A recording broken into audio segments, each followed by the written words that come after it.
నాగార్జున యాదవ్కి బాగా గిట్టి పెట్టాడు సార్.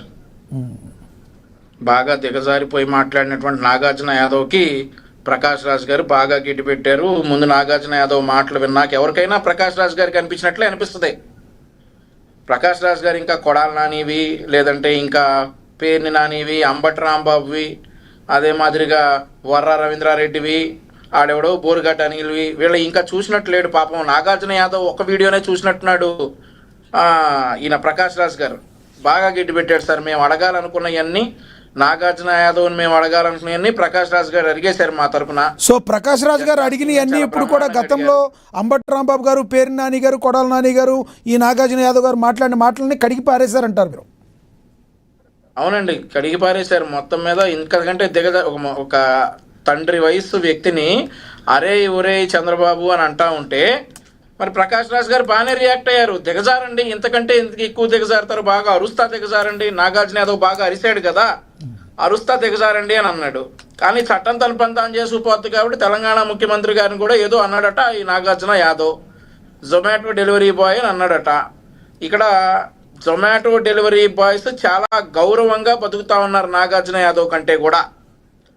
నాగార్జున యాదవ్ ఏదో విష ప్రచారాలు చేసుకుంటా వాళ్ళని వీళ్ళని తిడతా బతుకుతా ఉన్నాడు.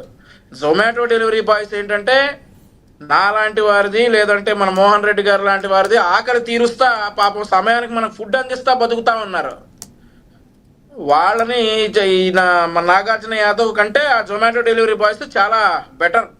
అలాంటి నాగార్జున యాదవ్ దిగజారిపోతే మరి ప్రకాష్ రాజ్ గారు బాగా అడిగారు, జస్ట్ ఆస్కింగ్, ఇంతకంటే దిగజారండి, ఇంతకంటే దిగజారు అనుకున్న ప్రతిసారి యూ ప్రూవ్ మీ రాంగ్, ఇట్లాంటి సినిమా డైలాగులతోటి ప్రకాష్ రాజ్ గారు చాలా బ్రహ్మాండంగా మాట్లాడారు. లక్ష్మీనాగ్ గారు అంటే రేవంత్ రెడ్డి గారిని కూడా వాడు వీడు అని 2024లో ఎప్పుడో మాట్లాడితే ఇప్పుడు ఎందుకు అరెస్ట్ చేశారు?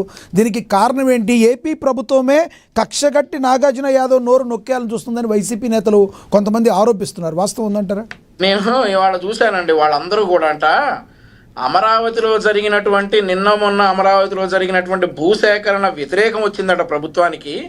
అది డైవర్ట్ చేయడానికి నాగార్జున అరెస్ట్ చేశారని చెప్పేసి వైఎస్ఆర్ కాంగ్రెస్ పార్టీ వాళ్ళు ఒక స్టాండ్ తీసుకున్నారు. సార్, నాగార్జున యాదవ్ అనేటటువంటి వ్యక్తి, నాగార్జున అనేటటువంటి వ్యక్తి ఒక బఫూను. తండ్రి లాంటి వ్యక్తుల్ని, అలాంటి తండ్రి వయసులో ఉన్న వాళ్ళని, లేదంటే ముఖ్యమంత్రి స్థాయిలో ఉండాలని అరే ఉరే అనంట ఒక జోకర్ లాగా పాపం ఈరోజు అతను అన్నదానికి పర్యవసానం భరించారు. అమరావతిలో జరిగిన దానికి డైవర్షన్గా నాగార్జున యాదవ్ని అరెస్ట్ చేశారట వైఎస్ఆర్ కాంగ్రెస్ పార్టీ వారు స్టాండ్ ఇది. ఒకవేళ డైవర్షన్ అయితే నాగార్జున యాదవ్ని ఎందుకు అరెస్ట్ చేస్తాం సార్? చిన్నపిల్లోడు, ఆయన ఏదో మురుక్కుంటా ఉంటాడు, వాడు వీడు అని తిట్టుకుంటా ఉంటాడు. ఒకవేళ ఏదైనా డైవర్ట్ చేయదలుచుకుంటే ఇంకా గట్టిదే ప్లాన్ చేసేవాళ్ళం కదా. ఏది డైవర్ట్ చేయాల్సిన పని లేదు.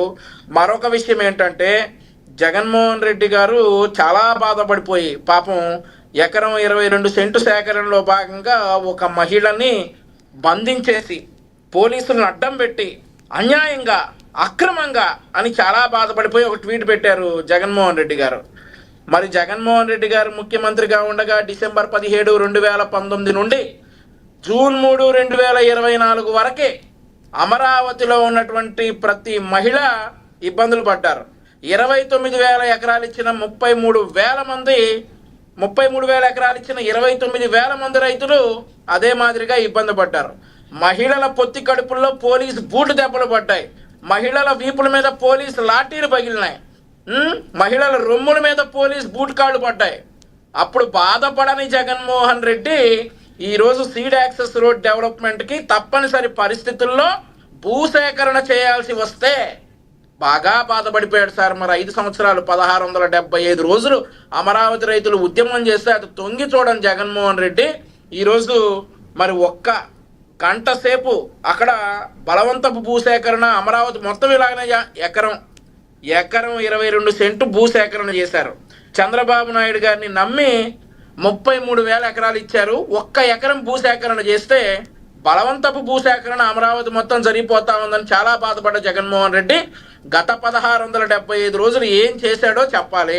ఇక దాన్ని డైవర్ట్ చేయడానికి ఈ నోటితోలు నాగార్జున అరెస్ట్ చేసామని చెప్పేసి వీళ్ళ ఏడుపులు ఏడ్చుకోండి. That doesn't do any impact. ఈరోజు నోరు మంచిదైతే అన్నీ మంచిగా ఉంటాయి. సో నాగార్జున యాదవ్ అనేటటువంటి వ్యక్తి అరెస్ట్ని ఒక డైవర్షన్గా కాకుండా తెలంగాణ ముఖ్యమంత్రి గారిని దూషించిన కారణంగా అతన్ని అరెస్ట్ చేయడం జరిగింది అని చెప్పేసి ఆల్రెడీ వాళ్ళు ఇన్ఫార్మ్ చేశారు. ఇందులో ఎలాంటి టాపిక్ డైవర్షన్స్ లేవని చెప్పేసి తెలుగుదేశం పార్టీ తరఫున, కూటమి ప్రభుత్వం తరఫున చెప్తా ఉన్నారు లక్ష్మీనాథ్ గారు. ఎస్, నేను మళ్ళీ మాట్లాడతా సార్ మీతో. మనతోటి జనసేన అధికార ప్రతినిధి కౌజర్ సనా కౌజర్ బేగం గారు ఉన్నారు, ఆవిడతో మాట్లాడదాం. కౌజర్ గారు నమస్తే అండి. నమస్తే అండి.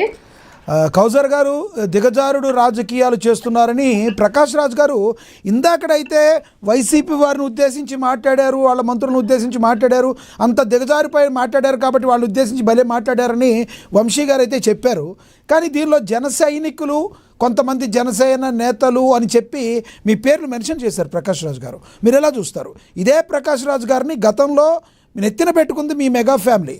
ఈరోజు ఏం జరుగుతుంది ప్రకాష్ రాజ్ గారి ద్వారా, ఏం చెప్తారు మీరు? ప్రకాష్ రాజ్ గారు అండి intellectual with wrong prospective person అండి ఆయన. సో ఆయన ఇంటెలెక్చువల్ ఎలా అనుకుంటున్నారంటే, ఆయన మేధావితనం ఎలా ప్రూవ్ చేసుకుంటున్నారంటే, ప్రపంచంలో ఎవరు మేధావి కాదు, నేనే పెద్ద మేధావి అని చెప్పి ఆయన ఫీల్ అయిపోతూ ఉంటాడు. అందుకే జన సైనికుల్ని మా అధినేత పవన్ కళ్యాణ్ గారి మీద ఏడుస్తూ ఉంటాడు అనమాట. రైట్, చెప్పండి, ఏం చెప్పదలుచుకున్నారు మీరు? ఈ దిగజారుడు రాజకీయాలు ఎవరు చేస్తున్నారంటే ఏం చెప్తారు, ఏం చెప్పదలుచుకున్నారు చెప్పండి. దిగజారుడు రాజకీయాలు మేము చేయట్లేదండి. దిగజారుడు రాజకీయాలు చేసింది 5 సంవత్సరాల పాలనలో ఉన్న వైసీపీ వాళ్ళు. పాపం అప్పుడు ఆయన కళ్ళు మూసుకుపోయి ఉండుంటాయి. ప్రకాష్ రాజ్ గారికి ఏం కనిపించి ఉండదు, నిద్రపోతూ ఉంటాడు. ఇప్పుడు మేల్కొన్నారు ఆయన. ఇప్పుడు రాజకీయాల్లో ఎవరైనా రావచ్చండి, ఎవరైనా పోటీ చేయొచ్చు, కంటెస్ట్ చేయొచ్చు. ఆయనకి రాజకీయాల మీద ఆసక్తి ఉంటే ఆయన గ్రౌండ్ లో రమ్మని చెప్పండి, ప్రజా సమస్యల మీద ఫైట్ చేయమని చెప్పండి. ఓన్లీ ట్వీట్ లో, యూట్యూబ్ లో మాట్లాడితే సరిపోదండి. గ్రౌండ్ లో రియాలిటీ వేరేగా ఉంటుంది. ఎంతసేపటికి మా అధినేత పవన్ కళ్యాణ్ గారి మీద, జన సైనికుల మీద పడి ఏడుస్తూ ఉంటాడు ఆయన. ఇంటెలెక్చువల్ గా ఆయన మేధావి అని ఆయన ఫీలింగ్. రైట్, ఒకసారి సనా గారు ఒక మాట చెప్పండి.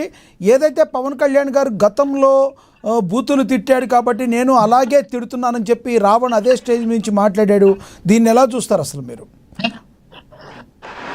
పవన్ కళ్యాణ్ గారు బూతులు తిట్టారంటండి. ఎప్పుడు తిట్టారంట పవన్ కళ్యాణ్ గారు బూతులు? దేనండి, చెప్పుతో కొడతాను వైసీపీ గోండా కొడకల్లారా అని ఏదైతే అన్నాడో నేను అదే మాట్లాడాను. నాకు పవన్ కళ్యాణ్కి తేడా ఏంటి అడుగుతున్నాడు ఆయన. చెప్పుతో కొడతాను అని చెప్పి పవన్ కళ్యాణ్ గారు చెప్పింది ఎప్పుడండి? ప్యాకేజ్ స్టార్ అని చెప్పి వీళ్ళు బద్నాం చేసి పవన్ కళ్యాణ్ గారిని నోరు మూయకపోతే నోరు మూయించడానికి ఆయన చెప్పు చూపించాడు. ఆయన అంటే ఎంత వ్యక్తిత్వ హననం చేశారండి ఆయనకి. ఆయన పిల్లల్ని, భార్యని, తల్లిని ఎలా తిట్టించారు. అదంతా భరించి ఒక్కసారి మా అధినేత చెప్పాడు, చెప్పు చూపించాడు, అది కరెక్టే. కాకపోతే ఎప్పుడు చెప్పండి. సో ఏమంటారు ఇప్పుడు? పవన్ కళ్యాణ్ గారు చేసింది కరెక్టే అంటారా? 100% పవన్ కళ్యాణ్ గారు చేసింది కరెక్టేనండి. సో పవన్ కళ్యాణ్ గారు చేసింది వైసీపీ వాళ్ళు కరెక్ట్గా అనిపించట్లేదు, ప్రజలకు అనిపించి ఉండొచ్చు కాబట్టి వాళ్ళు ఇచ్చారనుకోవచ్చా అని అంటారా మీరు? అనేది ఏమంటారు మీరు? ప్రజలు వాళ్ళ పాలనతో విసిగిపోయి వేసారిపోయి ఉన్నారండి. ఒకరిని తిడితే ప్రజలు ఆశీర్వదిస్తారు అని నేనైతే అనుకోను. ప్రజలు కూడా చాలా తెలివిగల వాళ్ళు. చూస్తారు ఒకేసారి లాగి కూర్చోబెట్టేస్తారు. వాళ్ళు 5 సంవత్సరాల్లో చేసింది ఏంటి అనేది మీకు, మాకు, ప్రజలకి అందరికీ తెలుసు. సో ప్రజలు విసిగిపోయి ఉన్నారు. అందులోనూ మోర్ టార్గెట్ పవన్ కళ్యాణ్ గారిని చేయడం వల్ల వాళ్ళకి ఇంకా నెగటివ్ అయింది. అది మాత్రం నేను చెప్పగలను. ఒక్కటి చెప్పండి కౌజర్ సనా బేగం గారు, మీరు ఒక మైనారిటీకి చెందిన వ్యక్తి అని మనకు అర్థమవుతుంది. మైనారిటీలకి పవన్ కళ్యాణ్ అన్యాయం చేస్తున్నాడని చెప్పే వాళ్ళకి మీరేం చెప్తారు?